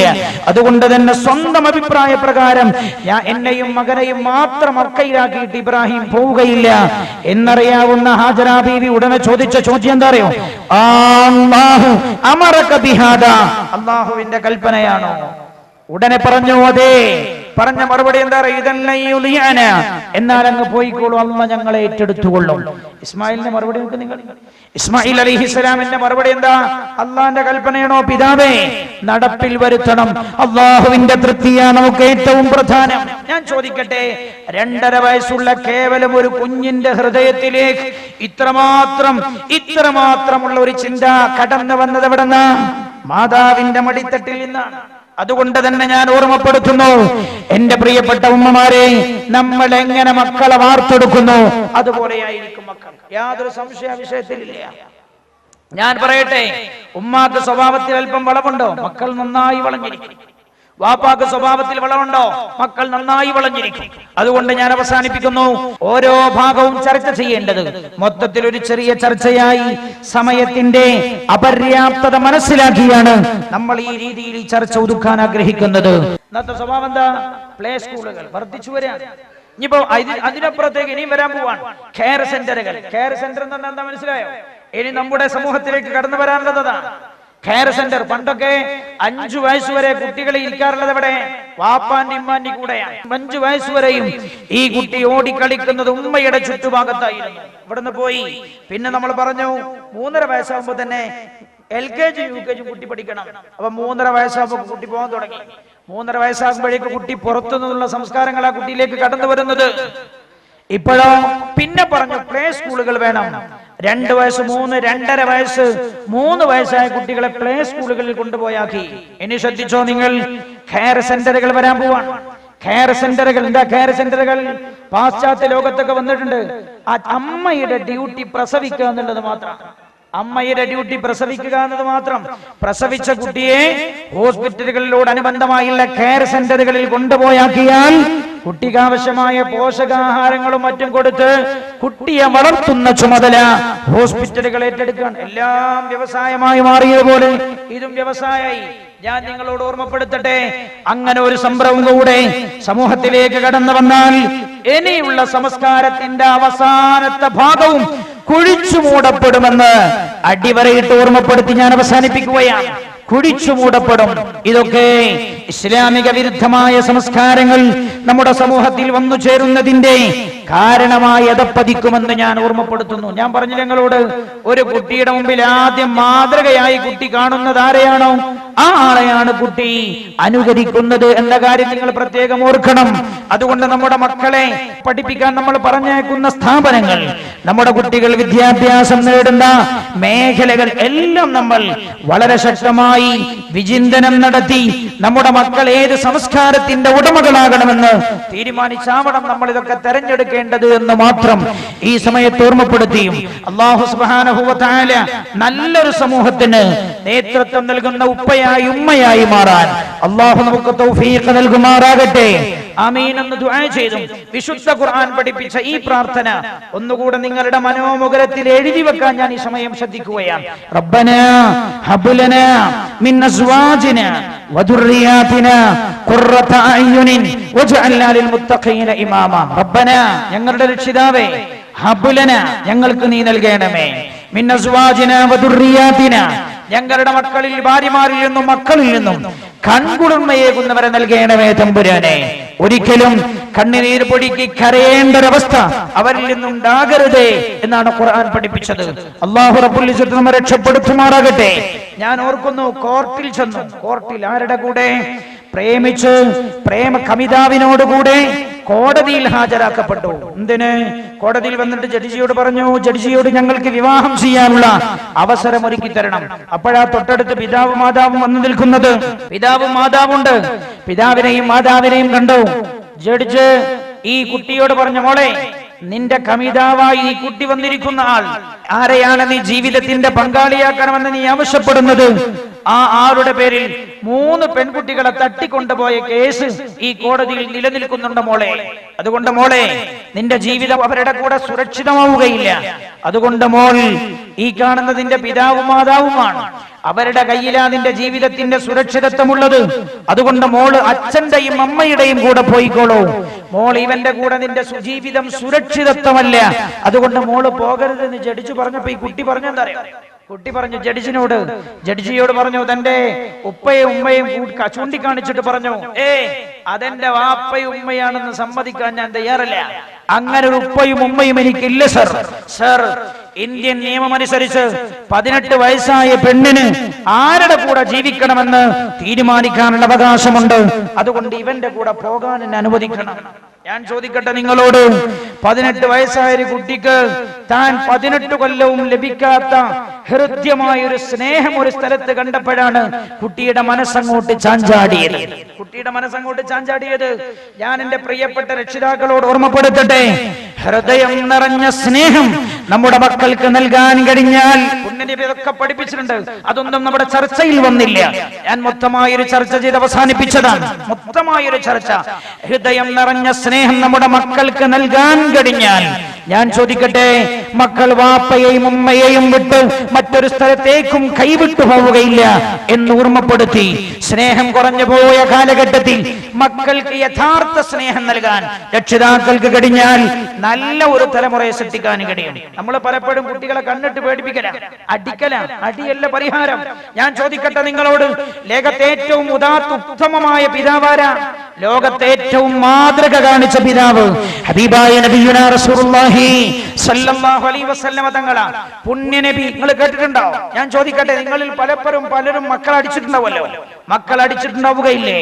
ഉമ്മമാരെ കേട്ടോളൂ, അല്ലാഹുവിന്റെ ഹബീബ് ജീവിതത്തിൽ ഒരിക്കൽ പോലും തന്റെ മക്കളെയോ പേരമക്കളെയോ അല്ലാഹുവിന്റെ ഹബീബ് അടിച്ചിട്ടില്ല.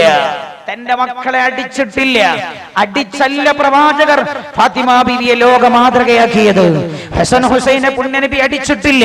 ചരിത്രത്തിൽ കാണാൻ കഴിയും. അല്ലാഹുവിന്റെ ഹബീബ് സല്ലല്ലാഹു അലൈഹി വസല്ലം ഹൃദയം നിറഞ്ഞ് സ്നേഹം നൽകിയ ആളായിരുന്നു മുത്തനബി. അങ്ങനെ പുണ്യനബി മക്കളെ വളർത്തിയെടുത്തത്. എങ്ങനെ? അനാവശ്യമായ സ്നേഹമല്ല. അങ്ങനെ നിങ്ങൾ മനസ്സിലാക്കരുത്. കുട്ടികൾ ചോദിക്കുന്നതൊക്കെ വാങ്ങിക്കൊടുക്കലല്ല സ്നേഹം. പിന്നെയോ നിർമ്മലമായ സ്നേഹം നൽകി മക്കളെ തന്നോട് ആവാഹിച്ചു നിർത്തി ഏറ്റവും നല്ല സംസ്കാരം നമുക്ക് അവർക്ക് കൈമാറാൻ കഴിഞ്ഞാൽ, പുണ്യനബി ശ്രദ്ധിച്ചതല്ലേ സല്ലല്ലാഹു അലൈഹി വസല്ലം. കളിയിൽ പോലും കാര്യം പഠിപ്പിച്ചു മുത്തനബി സല്ലല്ലാഹു അലൈഹി വസല്ലം. കളിയിൽ പോലും കാര്യം. ഒരിക്കൽ ഹുസൈൻ റളിയല്ലാഹു അൻഹു പുണ്യനബി സല്ലല്ലാഹു അലൈഹി വസല്ലം, ഞാൻ ഇതുകൂടെ പറഞ്ഞ് അവസാനിപ്പിച്ചോട്ടെ. പുണ്യനബി സല്ലല്ലാഹു അലൈഹി വസല്ലം വീട്ടിൽ നിന്ന് ഇറങ്ങിയതാണ്. വീട്ടിൽ നിന്ന് ഇറങ്ങിയിട്ട് സ്വഹാബികളുടെ കൂടെ മറ്റേതോ വീട്ടിലേക്ക് പോവുകയാണ്.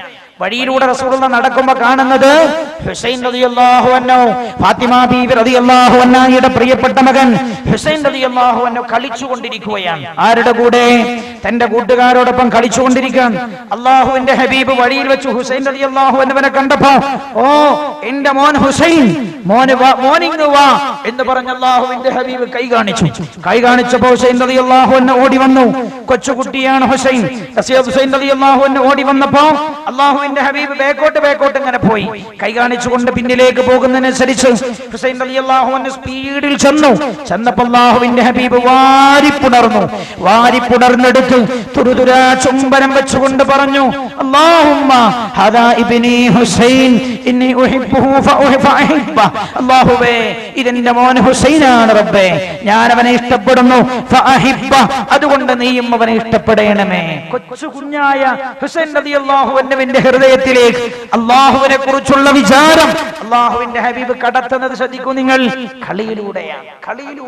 കളിയിലൂടെ പോലും കാര്യം പഠിപ്പിക്കാൻ ശ്രദ്ധിക്കണം.